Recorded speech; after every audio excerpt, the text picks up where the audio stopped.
1964 release ஆன எம்ஜிஆர் நடிச்ச வேட்டைக்காரன் மூவில ஒரு ஃபேமஸான ஒரு சாங் இருக்கும். உன்னை அறிந்தால் நீ உன்னை அறிந்தால் உலகத்தில் போராடலாம்.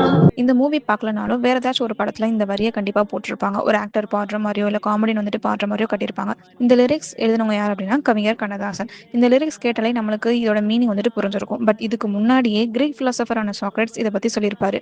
அதுதான் நோ தை செல்ஃப். இதுக்கு மீனிங் உன்னையே நீ அறிவாய், அப்படி இல்லைன்னா உன்னை நீ உணர்ந்து கொள் அப்படின்ற இதை ஒரு ஃபவுண்டேஷனா சாக்ரட்ஸ்க்கு முன்னாடி டெல்ஃபில டெம்பிள் ஆஃப் அப்போலோ அப்படின்ற ஒரு இடத்துல கல்வெட்டா பதிச்சிருப்பாங்க. டோட்டலா இதுல எல்லாமே என்ன கான்செப்ட் அப்படின்னா டீப்பா நம்மளோட செல்ஃப் அவேர்னஸை நம்ம புரிஞ்சுக்கணும். நம்ம யாரு, நம்ம எப்படிப்பட்டவங்க, நம்மளோட ஸ்ட்ரென்த் என்ன, வீக்னஸ் என்ன, நம்மளோட வேல்யூ என்ன அப்படின்றது பார்க்கறது தான். இந்த கல்வெட்டுலையும் சரி, சாக்ரேட் சொன்னதும் சரி ஒரே மீனிங் தான். ஆனா கவிஞர் கண்ணதாசன் இதை கொஞ்சம் எலாபரேட்டிவா சொல்லியிருப்பாரு.